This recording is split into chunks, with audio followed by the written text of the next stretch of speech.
Hi friends, Sindhu Bhairavi சீரியலில் இன்றைக்கி என்னெல்லாம் நடக்குதுன்னு வாங்க கதைக்குள்ள போய் பார்க்கலாம். ஸ்டார்டிங் சீன்லேயே ஸ்னேகா சிவாவை பார்த்து என்னை ஏமாத்திட்டு நீ நல்லா வரலான்னு நினைக்கிறியான்னு சொல்லி மிரட்டும் போதே அன்னபூர்ணி ஸ்னேகா தரத்தரன்னு இழுத்துட்டு போய் கோயில் வாசலில் தள்ளி விட்டுறாங்க. உடனே ஸ்னேகா ரொம்ப கோவமா எத்தனை நாள் சிந்துவை என்கிட்ட இருந்து காப்பாத்தினீங்கன்னு நானும் பார்க்குறேன்னு சொல்லிட்டு அந்த இடத்துல கோவமா சவால் விட்டுட்டு போறா. உடனே சிவா அன்னபூர்ணி கிட்ட கண்டிப்பா நான் அவன் மேல போலீஸ் ஸ்டேஷன்ல கம்ப்ளைண்ட் கொடுக்க தான் போறேன், நீங்க கவலைப்படாதீங்க பெரியம்மா, உள்ள வாங்க அப்படின்னு சொல்லி கூப்பிடுறாங்க. உடனே சிந்து சிவா கிட்ட நம்ம பொண்ணு மாப்பிள்ளை கூட சேர்ந்து எல்லாரும் ஒரு போட்டோ எடுத்துக்கலாமான்னு சொன்ன உடனே சரி வா போய் எடுத்துக்கலாம்னு சொல்லிட்டு சிவா சிந்துவோட தோல் மேல கை போட்டோன்னே ஆறுமுகமும் பைரவி பக்கத்தை நெருங்கி வந்து நிற்கும் போது ஒழுங்கு மரியாதை தள்ளி நில்லுன்னு சொல்லிடுறாங்க. அதுக்கப்புறம் எல்லாரும் சேர்ந்து ஒரு ஃபேமிலி போட்டோ எடுத்ததுக்கப்புறம் நெக்ஸ்ட் டே சீன்ல அன்னபூர்ணி அவங்க வீட்டில் சாமி கும்பிட்டுட்டு இருக்காங்க.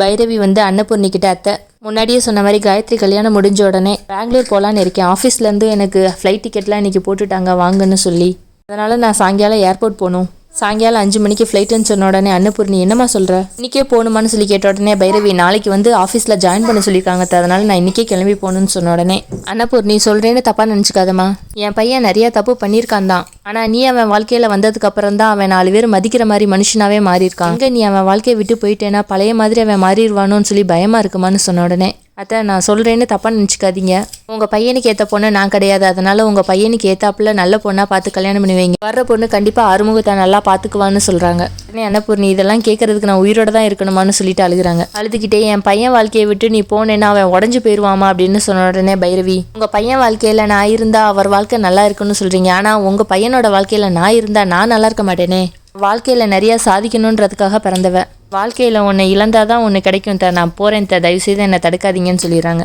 இவ்வளோ சொல்லியும் புரியாமல் அன்னபூரணி என் பையன் பண்ணது தப்பு தான், அவனுக்காக நான் மன்னிப்பு கேட்குறேன், தயவுசெய்து அவனை ஏற்றுக்கன்னு சொல்கிறாங்க.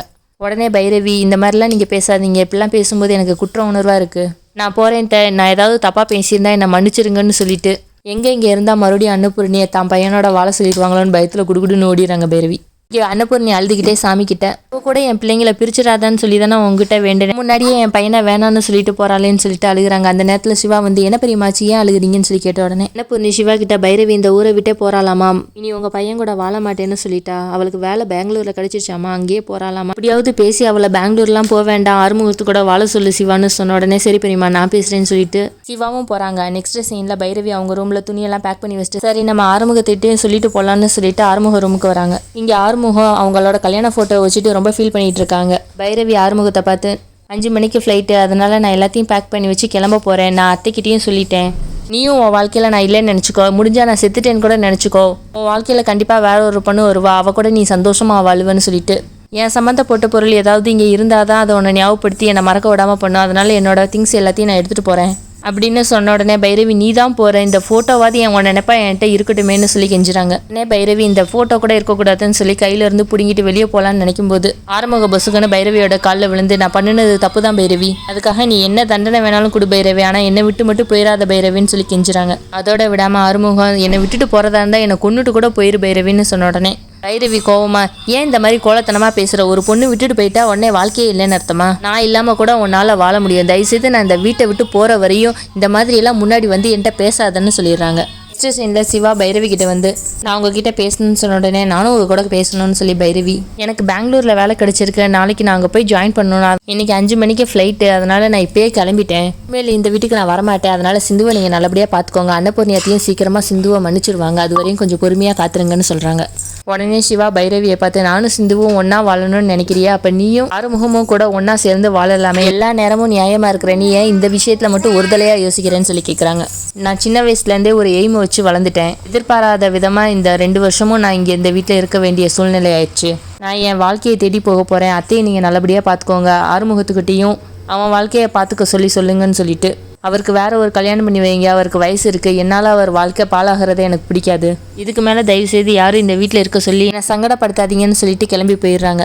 வெளியே சிந்து துணிக்காய போட்டுட்டு இருக்காங்க. அந்த நேரத்தில் பைரவி வந்து நான் பெங்களூர் கிளம்பி போகிறேன், சிவா உன்னை மன்னிச்சு ஏற்றுக்கிட்டதில் எனக்கு ரொம்ப சந்தோஷம், நான் உனக்கு அடிக்கடி கால் பண்ணுறேன், பூர்ணியத்தையும் சீக்கிரமாக உன்னை மன்னிச்சு மருமகளாக ஏற்றுக்குவாங்க, அதுக்காக நான் டெய்லி உனக்காக கடவுள்கிட்ட வேண்டிக்கிறேன்னு சொல்லிட்டு அக்காவை பாசமாக கட்டிப்பிடிக்கிறாங்க. அந்த நேரத்தில் சிந்து பைரவியை பார்த்துட்டு ஆறுமுக மச்சான் உன் மேலே எவ்வளோ அன்பாக இருக்காங்க, அவங்கள இப்படி நீ ஏமாத்திட்டு அங்கே போனால் நீ நிம்மதியாக இருக்க முடியுமா, எனக்கு என்னமோ உன்னை நீயே ஏமாத்திக்கிறியோன்னு தோணுது. கண்டிப்பாக உன் மனசில் ஆறுமுக மச்சான் இருப்பாங்கன்னு தோணுது. உன் மனசை நீயே ஏமாத்திக்காத. சந்தர்ப்ப சூழ்நிலையால தான் அவங்க உன்னை ஏமாத்துற மாதிரி ஆயிடுச்சு. மற்றபடி அவங்க வேணுக்குன்னுலாம் உன்னை ஏமாத்தல. ஒரு வகையில் ஆறுமுக மச்சான் உன்னை கல்யாணம் பண்ணுறதுக்கு காரணமே நான் தான். இப்போ முழு கோவத்தையும் நீ என் மேலே தான் காட்டணும். தேவையில்லாமல் நீ ஆறுமுக மச்சான் மேலே கோவத்தை காட்டுறேன்னு சொன்ன உடனே போதும் சிந்து, இதையே கேட்டு கேட்டு எனக்கு அழுத்து போச்சு. அதை பற்றி பேச எனக்கு கொஞ்சம் கூட விருப்பம் இல்லை. நான் என் லைஃப்பை புதுசாக ஆரம்பிக்கணும்னு நினைக்கிறேன். நீ உன் உடம்ப பார்த்துக்கோ சிந்துன்னு சொல்லிட்டு பைரவி கால் டாக்ஸி பிடிச்சி ஏர்போர்ட்டுக்கு போயிடுறாங்க. இது எல்லாத்தையும் மாடியிலேருந்து பார்த்தா ஆறுமுகம் அழுதுகிட்டே உள்ளே போயிடுறாங்க. அன்னபூர்ணி உனக்கு பைரவியோட வாழ்றதுக்கு அதிர்ஷ்டம் இல்லடான்னு சொல்லி அவங்களே மனசுக்குள்ளே வேதனைப்படுறாங்க.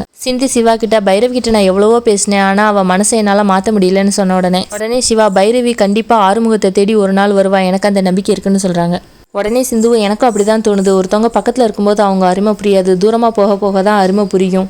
இனிமேல் தான் ஆறுமுகம் மச்சானா அவள் முழுசாக புரிஞ்சுக்குவா, அதுக்கப்புறம் அவளே தேடி வருவான்னு சொல்கிறாங்க. உடனே சிவா ஆறுமுகம் தனியாக ஃபீல் பண்ணிட்டு இருப்பான், நான் போய் அவனுக்கு ஆறுதல் சொல்கிறேன்னு சொல்லிட்டு அவங்க உள்ளே போயிடுறாங்க. பைரவி ஏர்போர்ட்டுக்கு போகிற வழியில் ஆறுமுகத்தோட தனக்கு எப்படி கல்யாணம் ஆச்சுன்றதை நினச்சி ஃபீல் பண்ணிட்டு இருக்காங்க. ஏர்போர்ட் ஆஃபீஸ்லேருந்து பைரவிக்கு கால் பண்ணி இன்னைக்கு நாங்கள் 5 மணிக்கு சொன்ன ஃப்ளைட்டு கேன்சல் ஆயிடுச்சு, நாளைக்கு அது 6 மணிக்கு நாங்கள் ஷெட்யூல் பண்ணியிருக்கோம், நீங்கள் நாளைக்கு காலையில் 5 மணிக்கு வந்தால் போதுன்னு சொன்ன உடனே பைரவி இல்லை நான் இன்றைக்கே போயாகணும்னு சொல்கிறதுக்குள்ள காலை கட் பண்ணிடுறாங்க. உடனே பைரவி நாளைக்கு காலையில் தான் ஃப்ளைட்டுன்னு சொல்கிறாங்க, நம்ம மறுபடியும் வீட்டுக்கு போக முடியாது, அதனால நம்ம ஏர்போர்ட் பக்கத்துலேயே ஒரு ஹோட்டலில் ரூம் எடுத்து தங்குவோம். இந்த விஷயத்த சஞ்சய்கிட்ட சொல்லி சஞ்சய் ரூம் புக் பண்ண சொல்லலான்னு சொல்லிட்டு கால் பண்ணுறாங்க. சஞ்சய் கிட்ட என்னோட ஃப்ளைட்டு கேன்சல் ஆயிடுச்சு, நாளைக்கு 6 மணிக்கு தான் ஃப்ளைட்டு, அதனால ஏர்போர்ட்டுக்கு பக்கத்தில் எனக்கு கொஞ்சம் ரூம் புக் பண்ணி தெரியான்னு சொல்லி கேட்ட உடனே ஃபேமிலியானா பரவாயில்ல, தனியாக தானே நீ அங்கே தங்க போகிற, அதெல்லாம் வேண்டாம், பார்க்குறவங்க தப்பாக நினைப்பாங்க, நீ இப்போ எங்கே இருக்கேன்னு கேட்ட உடனே பைரவியும் திருச்சி பைபாஸில் இருக்கேன்னு சொன்ன உடனே சரி அப்படியே யூ-டர்ன் போட்டு என் வீட்டுக்கு வந்துட்டு நாளைக்கு காலையில் நானே உன்னை கூப்பிட்டு போய் ஏர்போர்ட்டில் விட்டுறேன்னு சொன்ன உடனே பைரவியும் உனக்கு எதுக்கு சிரமம், அதெல்லாம் வேண்டான்னு சொல்கிறாங்க. உடனே சஞ்சய் பைரவி மண்டையை கழுவுற மாதிரி ஹோட்டலில் தங்குறதெல்லாம் அவ்வளோ சேஃப் கிடையாது,